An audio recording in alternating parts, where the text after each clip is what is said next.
ଆରେ ଏଠି ଲେଡ଼ିଜ୍ ମାନେ ସବୁ କ'ଣ କରୁଛନ୍ତି?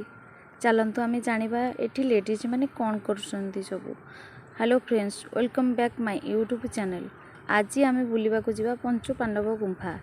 ଏଠି ଆମେ ପଞ୍ଚୁ ପାଣ୍ଡବ ଗୁମ୍ଫା ବୁଲିବା ପାଇଁ ତ ଆସିଛେ ତା ସହିତ ଆମେ ଜେଏସ୍ଏସ୍ ଗ୍ରୁପ୍ ତରଫରୁ ଆମେ ଜନଭାଗିଦାରୀରେ ସାମିଲ ହେବା ପାଇଁ ଆସିଛୁ, ଯେଉଁଟାକି ଗଛ ଲଗାଇବା କାର୍ଯ୍ୟକ୍ରମ। ଏଠି ଆମ ସହିତ ସାର୍ 2 ଜଣ ବି ଆସିଛନ୍ତି। ତା ସହିତ ଗଛ ଲଗାଇବା କାର୍ଯ୍ୟକ୍ରମ ସହିତ ମୁଁ ଆପଣମାନଙ୍କୁ ପଞ୍ଚୁ ପାଣ୍ଡବର ଗୁମ୍ଫାର ସବୁ କ'ଣ ଅଛି ତା ଭିତରେ ମୁଁ ଆପଣଙ୍କୁ ବୁଲେଇକି ଦେଖିଦେବି। ତା ସହିତ ଏଇ ଗୁମ୍ଫା ଭିତରେ ଏତେ ଶାନ୍ତ ଲାଗୁଛି, ଆଉ ଏଇଟା ଶାନ୍ତ ପରିବେଶ ବହୁତ ବଢ଼ିଆ ଲାଗୁଛି। ଏତେ ସୁନ୍ଦର ଲାଗୁଛି ଏ ଭିତର,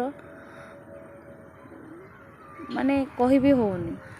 ଏଇଟା ଆମର ଭୁବନେଶ୍ୱରରେ ହିଁ ଅବସ୍ଥିତ ଅଛି।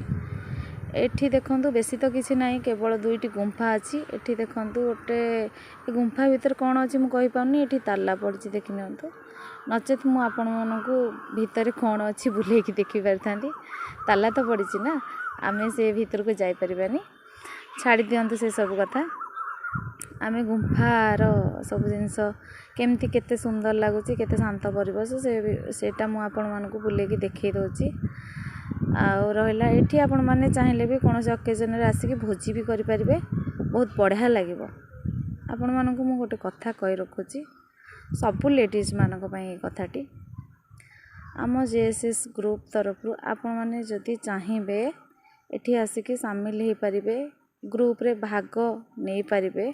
କାହିଁକିନା ଏଠି ସବୁ ପ୍ରକାରର ଜିନିଷ ଶିଖା ହେଉଛି, ଯେମିତିକି ଟେଲରିଂ, ଯେମିତିକି କମ୍ପ୍ୟୁଟର, ଯେମିତିକି ପାର୍ଲରିଂ, ଏସବୁ କୋର୍ସ ଶିଖା ହେଉଛି। ଆପଣମାନେ କାହାକୁ ଡରିବା ଦରକାର ନାହିଁ। ଯେଉଁଟାକି ନାରୀମାନେ ଆଜିକାଲି ପୁରୁଷମାନଙ୍କୁ ଡରିକି କୁଆଡ଼େ ବାହାରୁ ନାହାନ୍ତି, କିନ୍ତୁ ଆଜିକାଲି ଦୁନିଆରେ ସେମିତି ହେଉନି। ନିଜ ଗୋଡ଼ରେ ନାରୀମାନେ ନିଜେ ଠିଆ ହେଉଛନ୍ତି। ଆପଣମାନେ ଚାହିଁଲେ ନିଜେ କାମ ଶିଖିକି କାମ ବି କରିପାରିବେ, ଆଉ ନିଜ ଗୋଡ଼ରେ ଆପଣମାନେ ନିଜେ ଛିଡ଼ା ହେଇପାରିବେ। କୌଣସି ଶାଶୁଘର ଲୋକକୁ ବି ଡରିବା ଦରକାର ନାହିଁ। ଏଠି ନିଜର ହକ୍ ନିଜେ ଆଦାୟ କରନ୍ତୁ। ଆମେ ଏଠି ଦେଖନ୍ତୁ ଗଛ ଲଗେଇକି ବହୁତ ମଜା କରୁଛୁ, ଏନ୍ଜୟ କରୁଛୁ, ବହୁତ ମସ୍ତି ବି କରୁଛୁ।